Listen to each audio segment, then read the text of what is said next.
Hey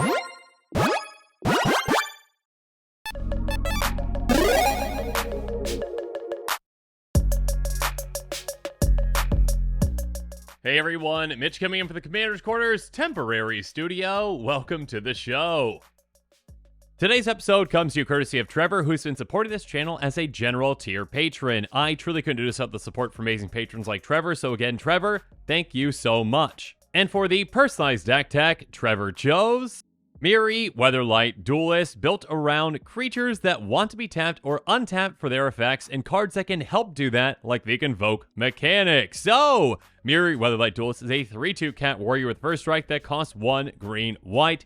Whenever Mirri, Weatherlight Duelist attacks, each opponent can't block with more than one creature this combat, and as long as Mirri is tapped, no more than one creature can attack you each combat. So, Mirri can help us on both ends. She can help us while we are attacking by saying, you know what? You're only going to be able to block with one creature each so we can get through, especially if we have a massive army. And we'll talk about some ways to help make a massive army, on this episode. Also, on top of that, when Mirri is tapped, we are pretty safe. Again, our opponents can only attack us with one creature each. They can attack each other with any amount, but just when they're coming at us, only one creature each, so it's a great way to protect us. Of course, we've got, plenty of ways that we can utilize with this kind of a strategy to tap Mirri without sending her into combat if we don't want to. So we've got plenty of ways to tap her as well as our other creatures that actually want to be tapped. Now, on this episode, I'm going to be taking you through different tactics to show you how this deck works and how we're going to win with it. Also, outside of the commander, which is quite expensive, every single other card in this deck, every card in the 99 is less than $1, so it's still a budget-friendly deck. Now, with all that said, let's jump into it. After I remind you that the deck list link is in the description below. Now let's jump into it.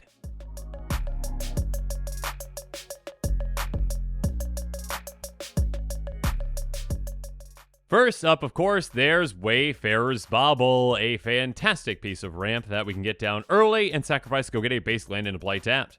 Speaking of which, again, early ramp is great for Mirri because Mirri is a low-to-the-ground commander, so Search for Tomorrow is another great turn 1 play. We can suspend it and get a basic land into play untapped. Wild Growth, a great turn 1 aura, makes one of our lands tap for an extra mana, and so does Fertile Ground, 1 mana of any color. Moving on, the standard ramp with Rampant Growth, go get a basic into play, tap for 2 mana, and Secure Tribal are basically the exact same thing, but we sacrifice it to do so. And then we've got Nissa's Expedition, which can show off that Convoke mechanic. Your creatures come up, you cast the spell. Each creature you tap while casting a spell pays for 1. This is going to go get us 2 basics into play tapped. And again, being able to tap our creatures with a spell like this can really help us out with a lot of different effects. Speaking of tapping creatures, we're also going to be running some creatures that can tap other creatures like Cerulean Caretaker, Loam Dryad, and Jaspira's Sentinel. Basically, all of them do the exact same thing. Tap them, tap an untapped creature you control, add 1 mana of any color. And then Sentinel Stalwart does the exact same thing. Springleaf Drum does the exact same thing, but it's on an artifact. And Honor Warden Shaku is a mana rock that costs 3 taps for 1, and we can tap an untapped legendary permanent we control, like our commander, to untap this.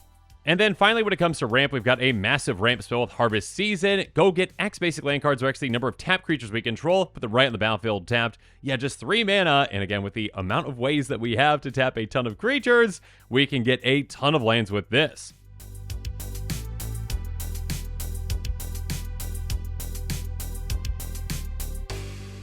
Moving on, let's talk about some creatures that actually want to be tapped, like Amara. When it becomes tapped, you get a 1/1 soldier with lifelink. Stony Brook Schoolmaster, somewhat similar. When it's tapped, you get a 1/1 Merfolk. And Samite Herbalist, when it becomes tapped, you gain 1 life and also scry 1. And then Veteran of the Depths can become massive throughout the game. When it becomes tapped, you can get a counter on it. Speaking of which, Zar Ojaden, Scion of Efrava, has, whenever it becomes tapped, you get a counter on each creature you control with toughness less than the number of basic lands types among lands you control. And we'll follow that up with Dragon Scale General. At the beginning of your end step, you're going to bolster X or X the number of tapped creatures you control, which again can be a ton. So the creature that's got the least toughness can get a ton of counters on it. Moving on, there's Scare Tiller, which can help ramp us when it's tapped, get a land from our hand into play tapped, or from our graveyard. So that can really help us out with something like an Evolving Wilds. And then also, Centaur Omen Reader can save us a ton of mana throughout the game. When it's tapped, our creature spells cost 2 less to cast. Finally, how about some creatures that actually want to be untapped, like Oresco Sun Guide, which when it's untapped, we gain 2 life. Godfavor General is going to let us make 2 1/1 white token creatures. And then Pharos Band Raiders is going to help us make a Centaur, a 3/3 Centaur.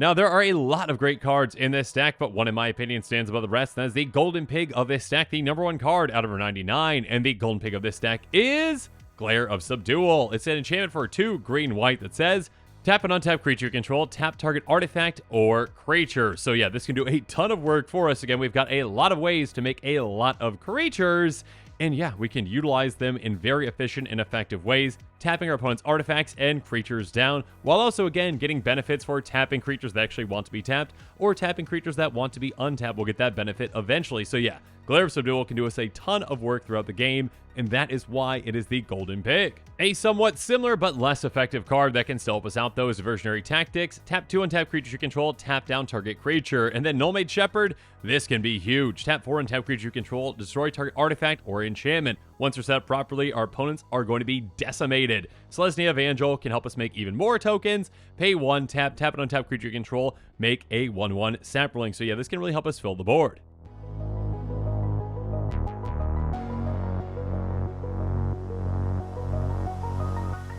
Speaking of filling the board, I mean, we've got some Convoke spells that can help us make creature tokens as well. Scatter the Seeds, make 3 1/1 Saplings. Triplicate Spirits, make 3 1/1 white spirit creature tokens with flying. And Feral Incarnation, make 3 3/3 green beast creature tokens. And then Sprout Swarm, we can just keep casting again and again and again once we're set up, because we can Convoke it, and we can also buy it back to make a 1/1 Saproling again and again. March the Multitudes can make us a ton of creature tokens. It has Convoke, and it's going to make us X 1/1 white soldier creature tokens, all with lifelink. Battle Screech, a different way to utilize our tapped creatures. We're going to get 2 1/1 white bird creature tokens with flying, and by tapping 3 untapped white creatures we control, we can flash it back for free. But next up, we've got Increasing Devotion, which can make us even more tokens, 5 if we cast it, and 10 if we flash it back. Stormherd can double up our tokens, and then some many times.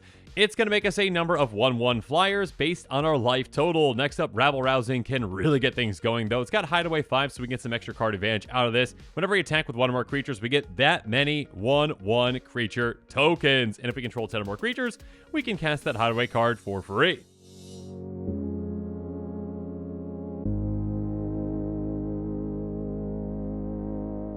Now, when it comes to ways to protect our team and enhance them, Harmonious Archon is a great one. Enters the battlefield, we're going to make 2 1/1 white human creature tokens, but it's going to make all non-Archons, which is basically every creature, into a 3/3. And since we're going to be making a ton of tokens, we can really take the most advantage out of this. Also, Venerated Loxodon, Convoke, and then when it enters the battlefield, we get a counter on each creature that help Convoke it. Ephemeral Shields also has Convoke, and it's going to make target creature indestructible until end of turn. Next up, some equipment that can help us out. Inquisitorial Rosette. Whenever equipped creature attacks, we get a 2/2 white Astartes Warrior creature token attacking with Vigilance, and also attacking creatures gain Menace until end of turn, which is huge, because that basically makes our creatures unblockable if our commander is attacking. Blackblade Reforged, a great way to protect our commander in combat. ++1 for each land we control. Swiftfoot Boots, Hexproof, and Haste, another great way to protect our commander and swing right away.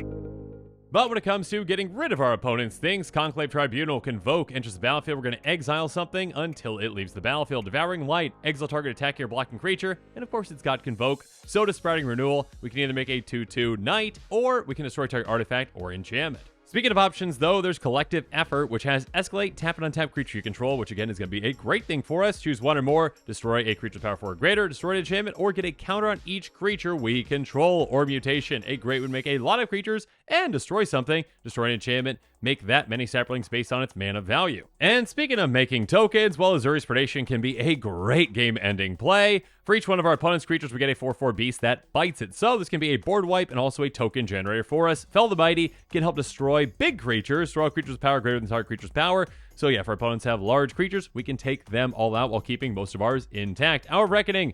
Speaking of keeping our creatures intact, Convoke, and also destroy all non-token creatures. So yeah, most of our army is going to be left alone. And then, of course, we've got some flexible board wipes like Cleansing Nova and Austere Command. Cleansing Nova, destroy all creatures or artifacts and enchantments. Austere Command, choose 2, artifacts, enchantments, big creatures, or small creatures. So yeah, very flexible, can help us out in a lot of situations.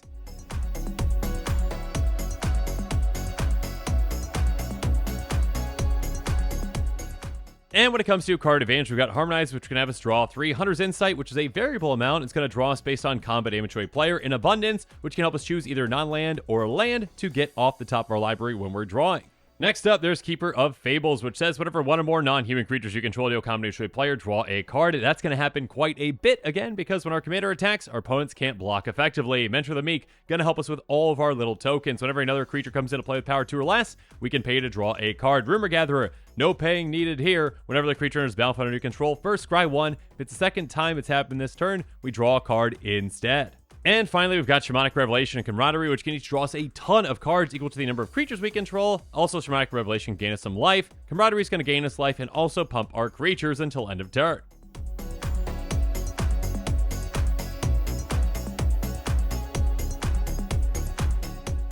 And now that we've gone through all the non-land cards, let's quickly go through the lands. We've got some lands that can actually tap our creatures with Holdout Settlement, Survivor's Encampment, and Dungeon Descent, which can help us venture into the dungeon.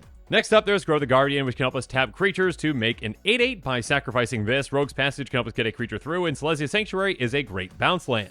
And of course, we've got some very simple fetch lands with Evolving Wilds and Terramorphic Expanse, both of which can be tapped and sacrificed to get a basic into play tapped. In a somewhat similar way, we've got Broker's Hideout and Cadbury Courtyard, which can each do basically the exact same thing. They enter the battlefield, they're sacrificed, they get us a Forest or Plains into play tapped, and we gain 1 life. And then we've got some lands that can actually help ramp us with Crow's Verge, Mirrored Landscape, and Blighted Woodland. Next up, we've got Command Tower, which can tap for either our colors, Exotic Orchard, which can do so most of the time, and Ash Barrens, which can be basic land cycled away. And finally, we're going to round this deck out with basic lands with both forests and plains.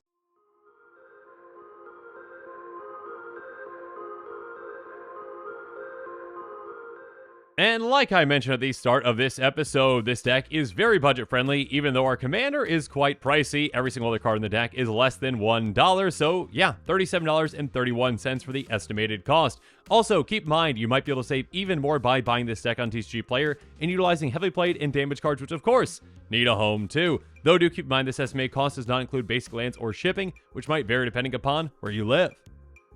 And with that, today's episode is coming to an end, so yeah, comment below and let me know what your thoughts are. And of course, as always, thanks again and have a good one.